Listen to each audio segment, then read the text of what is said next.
Bueno, buenas tardes a todos y a todas. Vamos a comenzar con el texto que tenían para la clase de hoy de Greenberg y Levy, para el cual ustedes tenían primero que hacer una actividad a partir del análisis de imágenes que retrataban las infancias, ¿sí? En la premodernidad, en la Edad Media. El texto Dispositivos Pedagógicos e Infancia en la Modernidad de Greenberg y Levy del 2009 que tenían para la clase de hoy va a girar en torno a dispositivo pedagógico, infancia y relatos de formación modernos.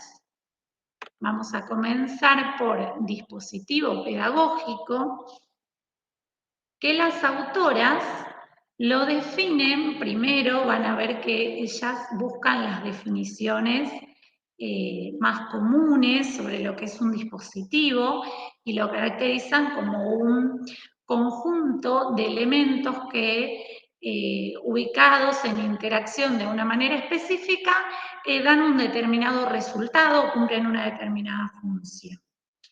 También van a retomar a Foucault, que nosotros lo vimos en la unidad 1, en nuestra materia, cuando hablamos de poder. Bueno, ellas lo retoman para puntualizar en la heterogeneidad de los elementos que componen a los dispositivos. Y acá lo que es importante es hacer foco en que tanto pueden ser estos elementos discursos, leyes, enunciados científicos, enunciados filosóficos, enunciados morales, pueden ser instituciones, pueden ser reglas, ¿sí? Incluye, dentro de lo que es un dispositivo, tanto lo discursivo y lo no discursivo, lo que se dice como lo que no, ¿sí? Entonces, cuando hablamos de un dispositivo pedagógico, vamos a hablar de la realidad educativa, ¿sí? En un determinado contexto sociohistórico, lo que incluye prácticas discursivas y no discursivas que suponen el ejercicio del poder, materializado en instituciones, como por ejemplo la institución escolar, más afín a nuestro tema, y que son relaciones de poder que pueden ser contestadas. Siempre hay un espacio para la resistencia, ¿no? No para la reproducción exacta de lo que a uno le enseñan, por ejemplo. Esto tiene que ver con el dispositivo pedagógico en sí mismo. La institución escuela, como la conocemos, no siempre ha sido tal y cual la conocemos en la actualidad, ¿no? Ha habido un proceso por el cual se va desarrollando, nace y se desarrolla y llega a nuestros días. Entonces, vamos a abordar este asunto que está muy emparentado con la noción de infancia, ¿sí? Las imágenes que ustedes tenían para analizar puntualizaban en niños y niñas, ¿sí? Eran de retrato de la edad antigua, de la edad media, ¿sí? Y de cómo los niños y las niñas aparecían caracterizados como adultos, ¿no? Entonces, vamos a ver un poquito el contexto en el que se desarrolla, en el que se desarrollan los procesos de constitución de la infancia como el sujeto pedagógico de la modernidad y de la institución escuela. Y para eso nos vamos a ir pensando en lo que es el paso de la Edad Media a la modernidad, ¿sí? Entonces, con la crisis del feudalismo, la expulsión de la gente del campo, se inaugura lo que las autoras llaman la era del vagabundeo, de gente que comienza a sobrar en los campos y que empieza a circular sin función específica alguna y que atentan contra lo que sería el orden social, ¿no? Entonces, ¿qué pasa? Aparece un nuevo actor social, que es el Estado-Nación, es el que se va a encargar también de dar control y orden a esa sociedad que está teniendo muchísimos cambios, porque piensen que en este momento surgen y comienzan a proliferar, bueno, la burguesía, las primeras fábricas, la gente que emigra a las ciudades, mucho movimiento de personas y la necesidad de los estados-nación de dar integridad a la sociedad, de dar un determinado orden y control para asegurarse la paz social y la gubernamentalidad, digamos. Entonces, es en este contexto cuando vamos a encontrar el nacimiento de las escuelas, ¿sí? Pero para eso, previo a todo esto, a finales del siglo XVII comienza a aparecer, a configurarse una esfera infantil, específica infantil, porque como vieron en las imágenes, en la Edad Media los niños y las niñas eran valorados en tanto supiesen comportarse como adultos. No solo compartían los espacios con los adultos, las vestimentas, los espacios de juego, sino también los espacios de trabajo, los espacios de conversaciones. La idea era que eran adultos en potencial desarrollo, no estaba la categoría infantil, infancia definida con espacios de juego propios, con vestimenta propia, ¿no? Con determinados intereses, todo eso comienza a surgir después, ¿sí? Con la modernidad. Y también se comienza a ver a los niños y a las niñas como seres que hay que civilizar, como seres inocentes, que maleables, a los que hay que proteger y disciplinar, ¿sí? Para disciplinar, las autoras van a retomar el concepto de disciplinamiento de Foucault, que tiene que ver con esto que decíamos, ¿no? Con regular la vida social y normalizar las conductas. Con esta gran cantidad de gente en movimiento, los estados-nación tienen que regular esto, tienen que controlar.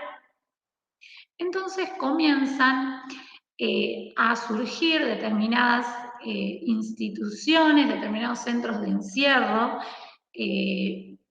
o a tomar otra función, por ejemplo, la prisión, el nosocomio, la escuela es uno de estos centros, para normalizar las conductas, ¿sí? A través de la inspección jerárquica, que quiere decir que el observado tiene a alguien que asimismo también lo observa a él, ¿sí? Es una cadena de observadores observados que van a garantizar el buen comportamiento y que no se desvíe de la norma, de lo esperado, de lo que se quiere. ¿Qué es lo que se quiere? Bueno, justamente la producción de sujetos que se puedan autoconducir, ¿sí? A través de la sanción normalizadora, se va a corregir, digamos, es el castigo para quien se sale de la norma, ¿sí? Para quien se desvía, y a través del examen, que es un poco esto, ¿no? Calificar, clasificar y reencauzar las conductas, ¿sí? De estas personas a través de los centros de encierro. Y Foucault retoma el panóptico de Bentham, que si ven en este gráfico van a ver un eje central en el cual está la persona que observa, ¿sí? O las personas que observan, y a su alrededor, circulándola, están todos los compartimientos en donde las personas observadas se ubican, ¿sí? Es una manera de controlar a todos desde un espacio estratégico que es el centro, ¿no? Las personas que están siendo observadas no saben si efectivamente en ese momento están siendo observadas o no, pero el solo hecho de pensar que me pueden estar observando ya hace que yo me comporte de la manera esperada, me comporte bien según lo que se espera de mi comportamiento, ¿no? ¿Por qué? Porque no quiero un castigo, no quiero una sanción normalizadora. Entonces, Ustedes piensen, por ejemplo, las escuelas más antiguas, cómo están estructuralmente formadas, la arquitectura, muchas veces los patios centrales alrededor de los cuales se ubican las aulas, que uno desde el centro del patio puede ver todo, ¿no? También responden un poco a esta lógica, cuya función es eso, controlar y encauzar las conductas para que las personas sean capaces de autoconducirse. ¿Por qué? Porque yo no sé si exactamente me están mirando y me están controlando en este momento, pero por las dudas me voy a portar bien, ¿no? Entonces es afín a ese objetivo. En este contexto, en el siglo XIX, con esta necesidad de control y regulación de la población y con la funcionalidad de preparar para el trabajo y la ciudadanía, surgen las escuelas, ¿no? La educación primero nace como una obligación más que como un derecho, ¿sí? ¿Por qué? Porque la infancia comienza a ser vista como un eje de políticas públicas específicas destinadas a ellos y a ellas, ¿no?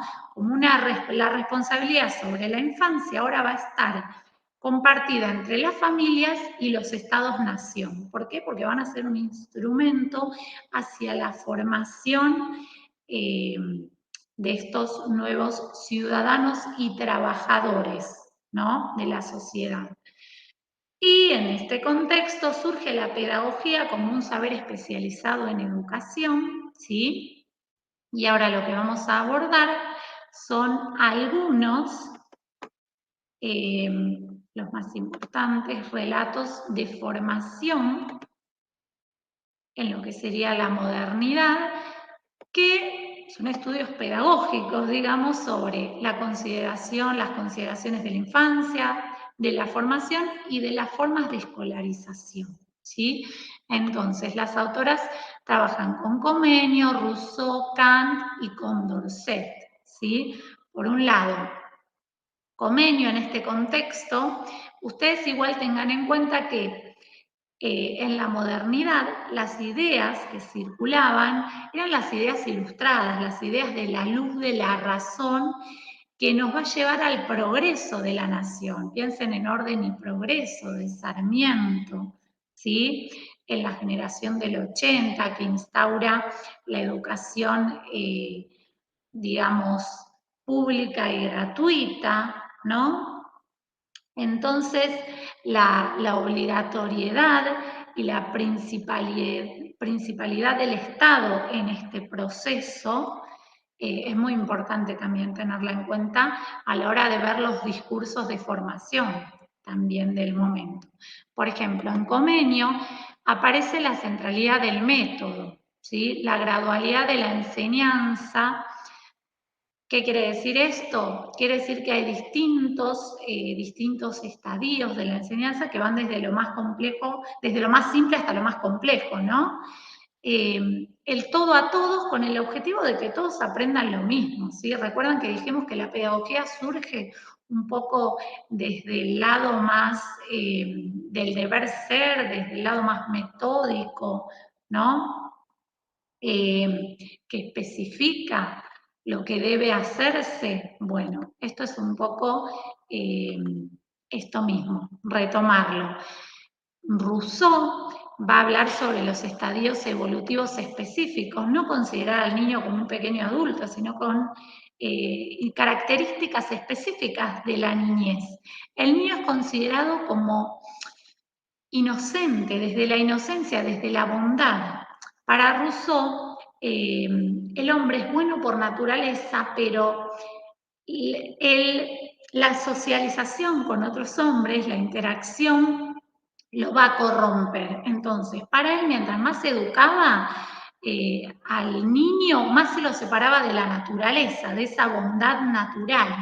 Entonces, lo que plantea es una escuela que esté, digamos, como por fuera de la sociedad y de los males sociales para preservar a estas infancias a esta infancia de lo que sería el mal social, y formarlos para la autoconducción, para autoconducirse, ¿sí? Entonces se ve a la escuela como un templo del saber abstracto, abstraído de la sociedad. Luego las autoras van a sumar a Kant. Kant va a sumar también a través de la importancia de la capacidad de razonar, ¿sí? La educación es necesaria para él para salir de la minoría de edad. O sea, poder razonar es lo que caracteriza en él la mayoría de edad, por ejemplo. No es una cuestión de números, igual Kant lo vamos a retomar más adelante y lo vamos a ver específicamente. Y es un defensor de la idea del progreso a través de la educación, del progreso de la humanidad a través de la educación, Kant. Condorcet también comparte esta idea de el progreso a través de la razón, por eso es un defensor de la instrucción pública, porque no puede ser privada la educación si nos va a llevar al progreso de la humanidad, es un asunto público, debe serlo. Habla de la socialización para el ejercicio de la ciudadanía en consonancia con esto, y tres tipos de instrucción, una que es común a todo lo que interesa al hombre saber para la vida, una que es profesional y que va a tener que ver con la profesión que desarrolle, y la científica que tiene que ver con el acto de invención, de creación, ¿sí? Entonces, estos son los discursos, los relatos de formación modernos, y a partir de ellos pensamos. Desde la actualidad podemos pensar, ¿no? Nosotros y nosotras, hay otras formas de considerar a la formación, a la infancia, a las infancias. Podemos retomar las palabras de Hannah Arendt, que las autoras trabajan, hablando de pensar la infancia de otro modo, ¿no? La infancia como libertad por el simple hecho de haber nacido. El niño o la niña ya es libre y reinventa el mundo. Entonces se considera ahí a la educación como la tensión de fuerzas entre los que llegan y los que estaban, y no como volcar las luces de la razón sobre un sujeto vacío, como en la modernidad, ¿no? El desafío es aquí desde esta mirada es una enseñanza que forme, creando las condiciones para pensar el mundo, cuestionarlo y transformarlo. Bien, a partir de ello es que les dejo a ustedes la tarea de pensar y de realizar la actividad número 2, en la que van a pensar las concepciones de infancia de la actualidad. Piénsense ustedes como futuros docentes de primaria, futuros profesionales de primaria, las infancias, ¿no? Cómo abordar la infancia, las infancias que estuvimos trabajando a través de la bibliografía y de los videos, ¿sí? Cualquier duda me comentan, me consultan por el foro y nos vemos nuevamente